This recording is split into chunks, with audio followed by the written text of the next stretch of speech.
Good morning students, मैं Mukesh Saini, PGT mathematics government senior secondary school Khori, district Rewari, आपका इस प्रसारण में स्वागत करता हूं।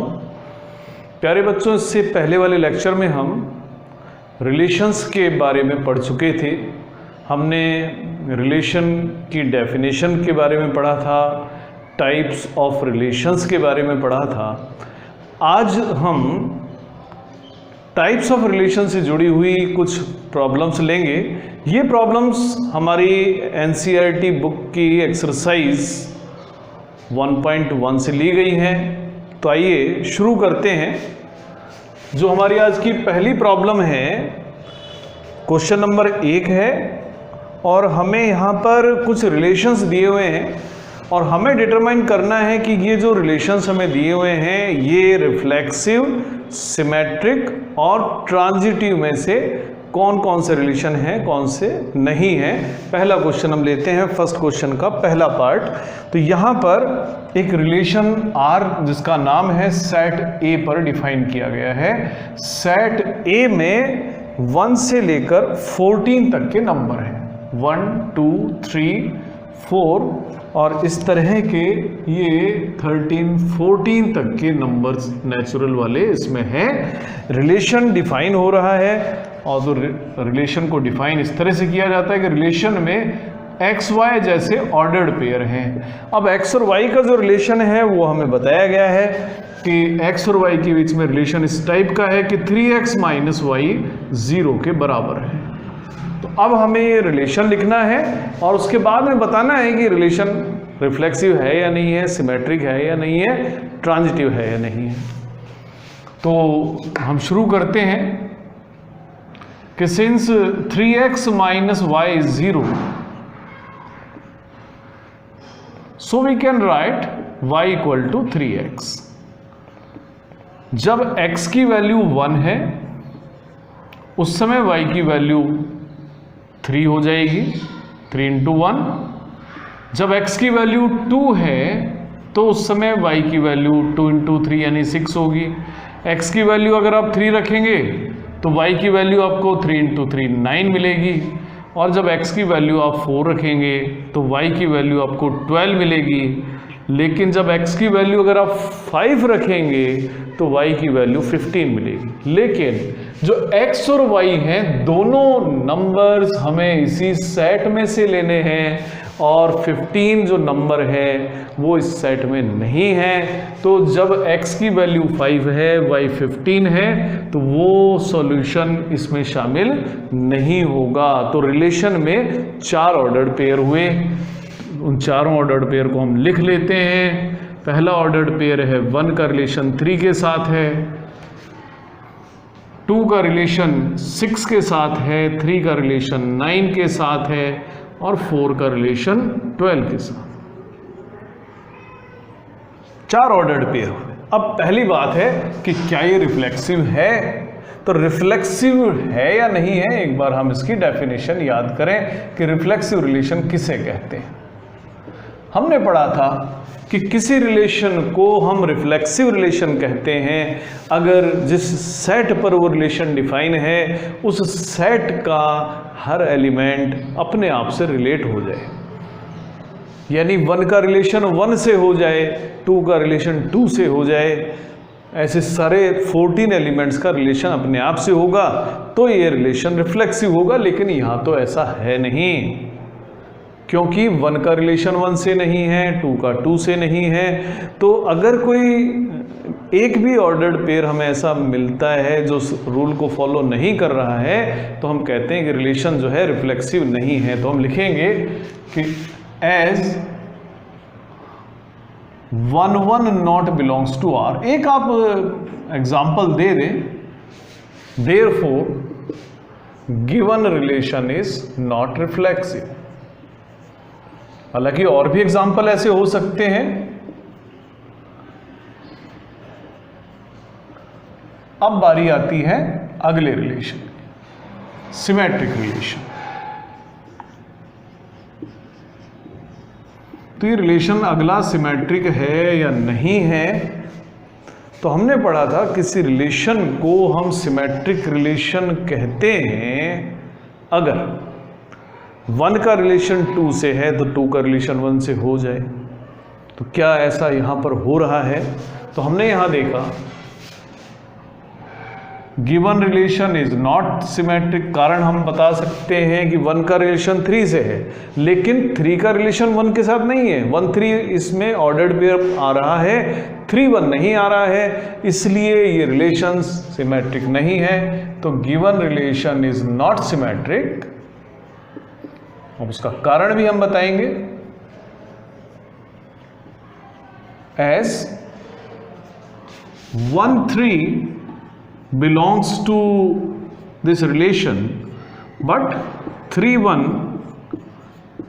not belongs to this relation।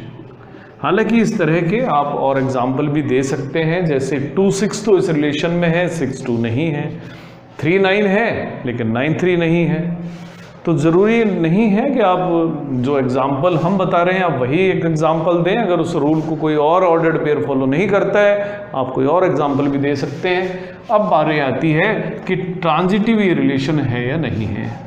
Transitivity के लिए हमने पढ़ा था कि किसी रिलेशन को हम ट्रांजिटिव कहते हैं कि अगर ए का रिलेशन बी से हो, बी का रिलेशन सी से हो और वही रिलेशन ए का सी से हो जाए तो रिलेशन ट्रांजिटिव होता है। यहाँ 1 का रिलेशन 3 से है, 3 का रिलेशन 9 से है, लेकिन 1 का रिलेशन 9 से नहीं है, इसलिए रिलेशन ट्रांजिटिव नहीं है। तो हम लिखेंगे कि as 1 3 belongs to R and 3 9 belongs to R but 1 9 not belongs to R,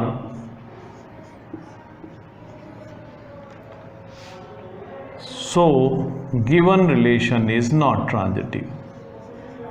तो ये तो हमारा लिखने का तरीका हो गया। तो आगे आप लोग इसी प्रकार से लिखते जाएंगे। अब हम चलते हैं दूसरे क्वेश्चन की तरफ। अगला क्वेश्चन लें हम।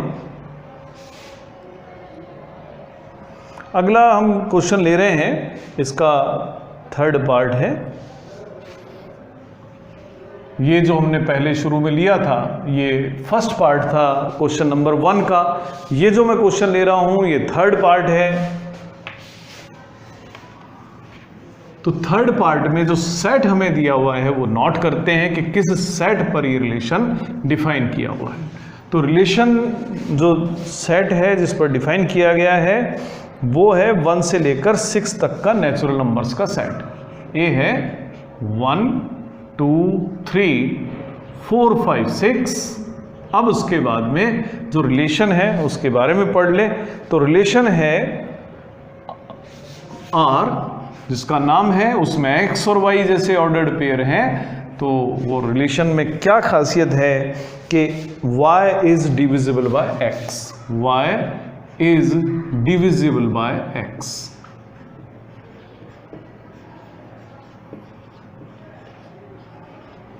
तो पहले तो हम इस रिलेशन को लिखेंगे। हम रोस्टर फॉर्म में इस रिलेशन को लिख लेते हैं जिससे हमारी सुविधा रहे। तो मैं शुरू करता हूं। 1 अगर मैं x के तौर पर लेता हूं तो अब हमें ये देखना होगा कि 1 किस किस को डिवाइड करता है। तो आप जानते हैं 1 तो सभी को डिवाइड कर देगा। तो 1 का रिलेशन 1 से भी होगा, 1 का 2 से भी होगा, 1 का 3 से भी रिलेशन होगा, 1 का 4 से भी होगा, 1 का 5 से भी रिलेशन होगा और 1 का 6 से भी रिलेशन होगा। अब बारी आती है कि भाई 2 का रिलेशन किससे है। 2 किस किस को डिवाइड करता है?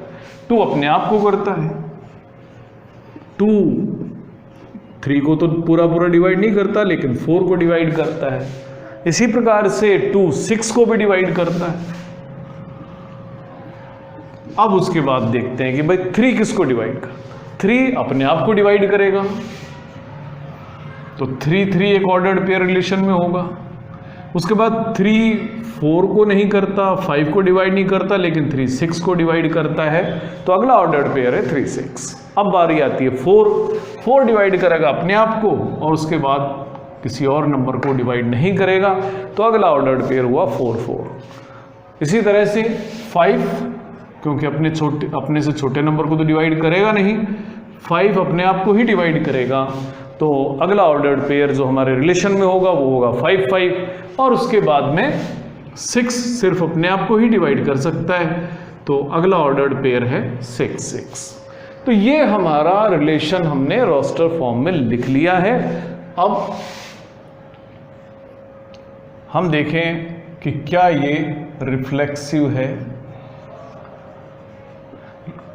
क्या हर एलिमेंट अपने आप से इस रिलेशन के तहत लिंक्ड है, जुड़ा हुआ है। देखें 1 का रिलेशन 1 से है, 2 का 2 से है, 3 का 3 से है, 4 का 4 से, 5 का 5 से और 6 का रिलेशन 6 से है। यानी हर एलिमेंट अपने आप से लिंक्ड है, इसलिए रिलेशन रिफ्लेक्सिव रिलेशन है। तो लिख देते हैं कि since for each A which belongs to set A belongs to relation R for all A which belongs to A। ये सिंबल है for all या for each, इसे हम कहते हैं belongs to। तो since AA belongs to relation R for every element which is in set A, यानी set A में जितने भी एलिमेंट हैं वो सब अपने आप से जुड़े हुए हैं, इसलिए हम कहते हैं कि ये रिलेशन रिफ्लेक्सिव है। अब देखें कि क्या ये रिलेशन सिमेट्रिक भी है। तो अगर ऐसा होता है कि for each a b there exist b a, then we can say this relation is symmetric. तो देखें कि यहां पर एक ऑर्डर्ड पेयर है 1 2, क्या 2 1 भी यहां पर है? तो हमने देखा कि यहां पर 2 1 नाम का एलिमेंट तो नहीं है। अगर हमें एक भी एलिमेंट, एक भी ऑर्डर्ड पेयर ऐसा मिल जाता है जो उस रिलेशन को फॉलो नहीं करता है, तो हम कहेंगे कि ये रिलेशन सिमेट्रिक नहीं है। हमें एक ऑर्डर्ड पेयर मिला 1 2, उसका रिवर्स ऑर्डर वाला ऑर्डर्ड पेयर हमें नहीं मिलता है, इसलिए रिलेशन सिमेट्रिक नहीं है। जब नहीं है तो आपको मात्र एक एग्जाम्पल दे देना है। तो हम लिखेंगे कि here 1 2 belongs to R but 2 1 not belongs to R, hence relation is not symmetric.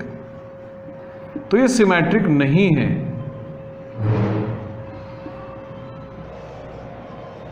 जब कोई रिलेशन किसी प्रॉपर्टी को फॉलो नहीं कर रहा है, किसी टाइप को फॉलो नहीं कर रहा है, तो आप सिर्फ एक एग्जांपल दे दें।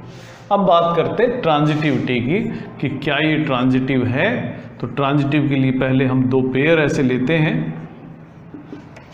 जैसे हम लेते हैं कि 1 का रिलेशन 3 से है, 3 का 6 से है, तो 1 का 6 से है, तो एक पेयर हमारा ट्रांजिटिविटी को फॉलो करता है।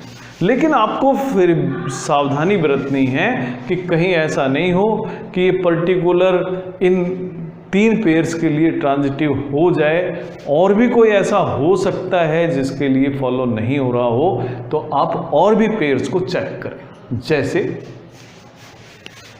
2 का रिलेशन 4 से है,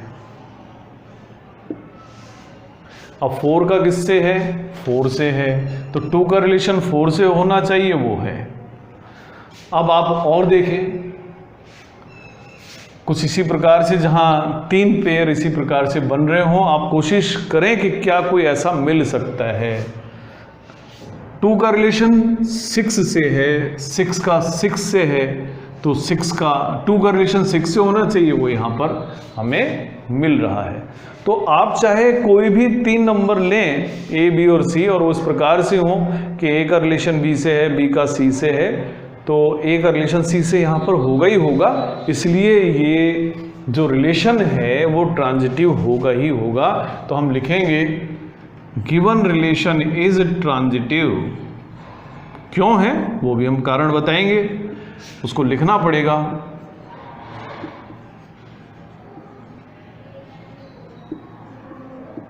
as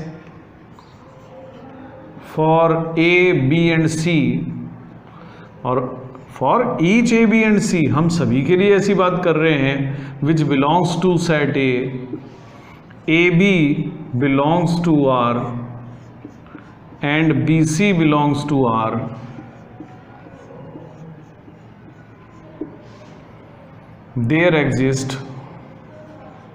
there is an ordered pair AC which belongs to R. तो इसलिए हम कहते हैं कि ये जो रिलेशन है वो ट्रांजिटिव है। तो ये जो रिलेशन हमें यहाँ डिफाइन किया गया था वो इस प्रकार का रिलेशन था जो रिफ्लेक्सिव है और ट्रांजिटिव है लेकिन सिमेट्रिक नहीं है। तो आइए एक और प्रॉब्लम लेते हैं अब हम।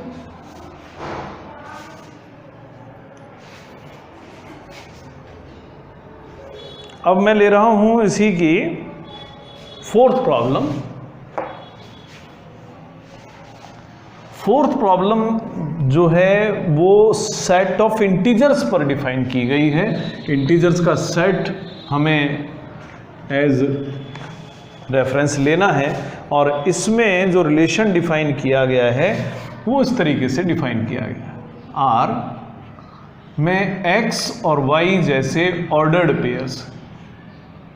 अब x और y के अंदर क्या रिलेशनशिप है कि x और y का जो डिफरेंस है कि x minus y is an integer.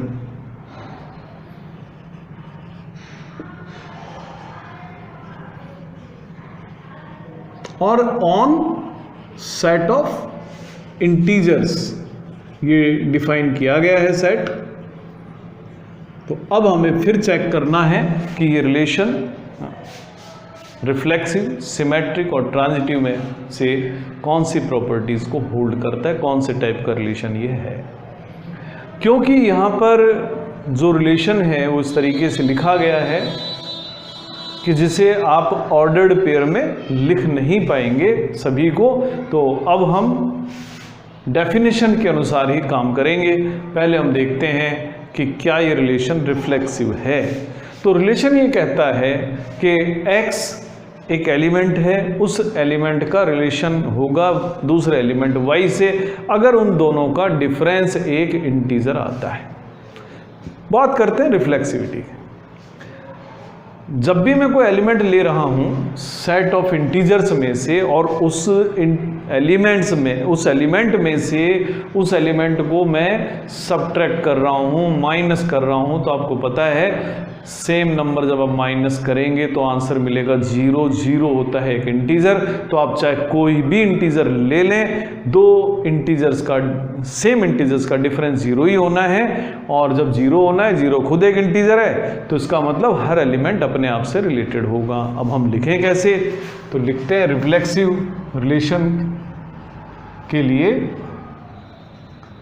मैं एक एलिमेंट लेता हूं, let x is an element from set of integers, मान लेते हैं z से हमने इनको डिनोट किया। नाउ जैसे ही मैंने x में से x को माइनस करा, x माइनस x करा 0, 0 बिलोंग करता है इंटीजर्स को, इसलिए मैं कहता हूं कि x टाइप का ऑर्डर्ड पेयर होगा रिलेशन में। अब x तो कोई भी नंबर हो सकता है, इसलिए R नाम का जो रिलेशन है वो रिफ्लेक्सिव रिलेशन है। अब बात करें हम सिमेट्रिक रिलेशन की कि क्या ये रिलेशन सिमेट्रिक है। तो सिमेट्रिक के लिए आप जानते हैं कि हमें दो एलिमेंट लेने पड़ते हैं।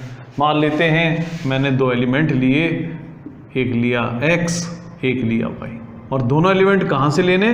सेट ऑफ इंटीजर्स में से लेने। मान लेते हैं और ये जो x और y हमने लिए हैं उस प्रकार से हैं कि सच दैट कि एक्स वाई नाम का जो ऑर्डर्ड पेयर है वो रिलेशन में है। अब एक्स वाई नाम का ऑर्डर्ड पेयर रिलेशन में कब होगा? वो केवल तभी तो होगा जब एक्स और वाई का डिफरेंस एक इंटीजर होगा। Implies x minus y is an integer. मान लेते हैं अगर x माइनस वाई इंटीजर है तो x माइनस वाई, सपोज हमने कहा भाई k है, k कौन है? इंटीजर है। जब x माइनस वाई एक इंटीजर है तो आप जानते ही हैं, अगर आप माइनस कॉमन ले लेंगे तो माइनस आपने कॉमन लिया x माइनस वाई, तो आप माइनस के लिख देंगे, यानी y माइनस एक्स की जो वैल्यू है वो माइनस के है। अगर k इंटीजर है तो माइनस के भी एक इंटीजर होगा। तो अगर y माइनस एक्स माइनस के बराबर है, इसका मतलब y का रिलेशन x से होगा, क्योंकि माइनस के कौन हुआ, एक इंटीजर हुआ। तो y माइनस एक्स, अगर x माइनस वाई इंटीजर है तो y माइनस एक्स भी इंटीजर हुआ, और y माइनस एक्स इंटीजर हुआ तो इसका मतलब y का रिलेशन x से हुआ। तो इसे हम कहेंगे कि it implies that if xy belongs to R, then yx also belongs to R, whatever be the values of x and y, x और y चाहे कुछ भी हो, अगर x y नाम का ऑर्डर्ड पेयर रिलेशन में होगा तो y x भी इस रिलेशन में जरूर मौजूद होगा। अब बात करते हैं ट्रांजिटिविटी की।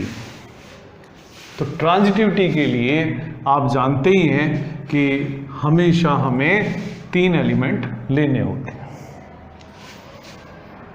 ट्रांजिटिविटी के लिए हमने लिए हैं 3 एलिमेंट्स। मान लेते हैं पहला एलिमेंट x है, दूसरा y है और तीसरा z है, और तीनों एलिमेंट हमने सेट ऑफ इंटीजर से लिए, such that x y belongs to R and yz also belongs to R, कि x y नाम का ऑर्डर्ड पेयर भी रिलेशन में है और yz नाम का जो ऑर्डर्ड पेयर है वो भी रिलेशन में है। अगर ये ऑर्डर्ड पेयर रिलेशन में है तो इसका मतलब हुआ कि x minus y is an integer, कि x माइनस वाई इंटीजर होगा। मान लेते हैं चलो इंटीजर है तो कुछ ना कुछ उसकी वैल्यू होगी। x माइनस वाई हमने कहा k मान लेते हैं, k कौन है, एक इंटीजर है। अगर yz R में है तो इसका मतलब y minus Z is also an integer, यानी y माइनस जेड जो है मान लेते हैं वो l नाम के इंटीजर के बराबर है। 2 नंबर इसको इक्वेशन डाल देते हैं तो l also belongs to z। अब x माइनस वाई के बराबर है, y माइनस जेड l के बराबर है। हम दोनों इक्वेशंस को अगर हम ऐड कर दें तो हमें मिलेगा x minus y plus y minus z equal to k plus l, यानी x minus z k plus l के बराबर है। अब k एक इंटीजर है, l भी इंटीजर है, k प्लस एल भी एक इंटीजर होगा, एक नया इंटीजर होगा। इसका मतलब x minus Z is an integer. तो x माइनस जेड एक इंटीजर हुआ, और x माइनस जेड अगर इंटीजर है तो इसका मतलब x का रिलेशन z के साथ होना चाहिए, और x का रिलेशन अगर z के साथ है तो x z नाम का जो ऑर्डर्ड पेयर है वो रिलेशन में होना चाहिए। तो हमने देखा एक्स वाई रिलेशन में है, वाई जेड रिलेशन में है, तो एक्स जेड भी रिलेशन में है, चाहे एक्स वाई जेड की वैल्यू कुछ भी हो, तो इसका मतलब जो रिलेशन है आर वो ट्रांजिटिव है।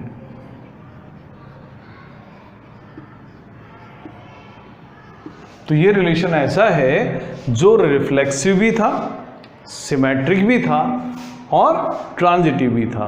और हमने एक और बात पढ़ी थी, कोई भी रिलेशन रिफ्लेक्सिव, सिमेट्रिक और ट्रांजिटिव अगर तीनों टाइप का रिलेशन है तो हम उस रिलेशन को इक्विवेलेंस रिलेशन भी कहते हैं। तो ये रिलेशन जो है वो एक इक्विवेलेंस रिलेशन भी है। तो आइए एक और अब हम प्रॉब्लम ले लें। ये जो मैं प्रॉब्लम ले रहा हूं ये है क्वेश्चन नंबर 2, और क्वेश्चन नंबर 2 में जो रिलेशन है वो सेट ऑफ रियल नंबर्स पर डिफाइन किया गया है। तो क्या क्वेश्चन नंबर 2 एक बार हम लिख लेते हैं। क्वेश्चन नंबर 2 है कि show that the relation R in the set R of real numbers.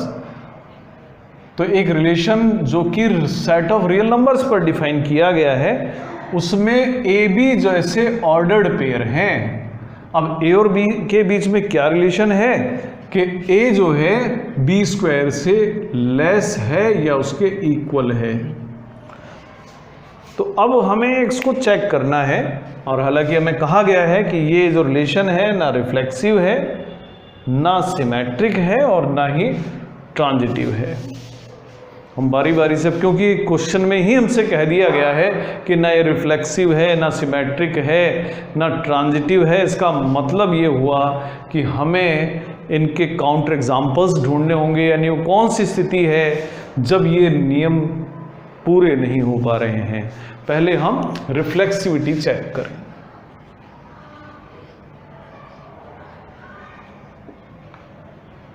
यहां ए और बी दोनों जो नंबर हैं वो रियल नंबर्स हैं।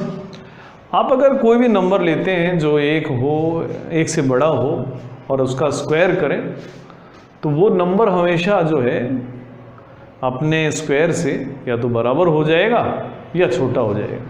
तो यानी जो भी नंबर एक से बड़े हैं या एक के बराबर हैं, उनके लिए तो बिल्कुल सही है ये रूल।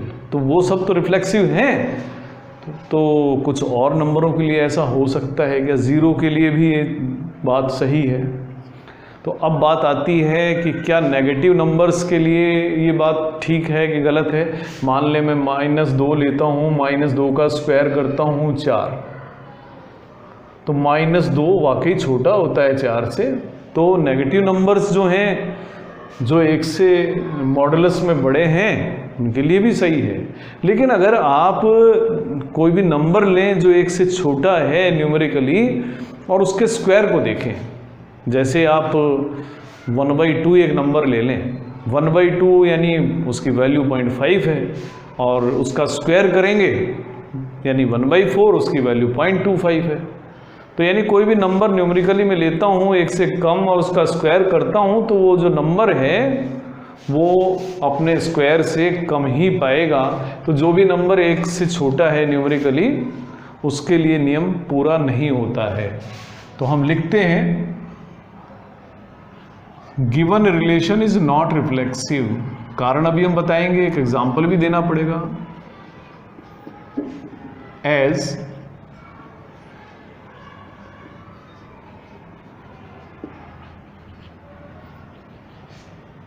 1/2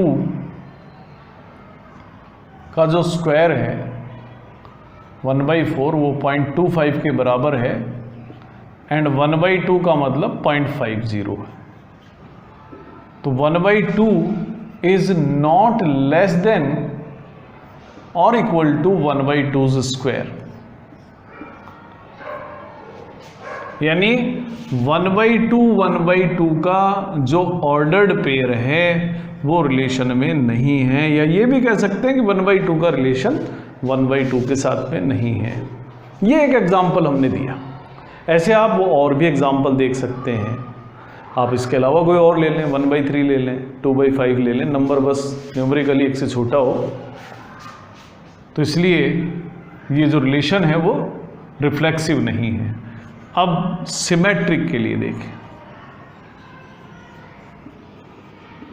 तो आप सोचें कि ऐसे कौन से एग्जाम्पल दें कि जब ये सिमेट्रिक ना हो।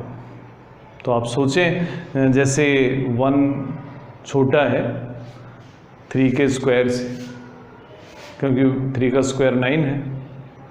क्या 3 1 के स्क्वायर से छोटा है? तो ऐसा तो नहीं है, इसलिए ये सिमेट्रिक नहीं है। हम एक एग्जांपल दे देते हैं।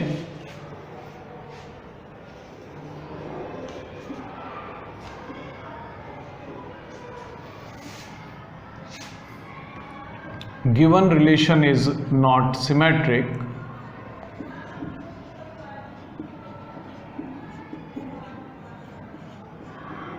अब उसका कारण भी हम देंगे, क्योंकि बिना कारण ये नहीं मान्य होगा। As 1 इज लेस और इक्वल टू 3 स्क्वायर, क्योंकि 3 का स्क्वायर जो है 9 होता है। तो 1 3 तो R में है, बट जो 3 है दैट इज नॉट लेस और इक्वल टू 1 स्क्वायर, यानी 3 1 R में नहीं है।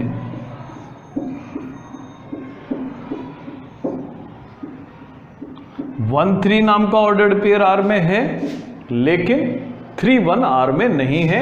इसलिए हम कहते हैं कि ये जो रिलेशन है ये सिमेट्रिक नहीं है। अब बारी आती है ट्रांजिटिविटी की, कि क्या ये ट्रांजिटिव है।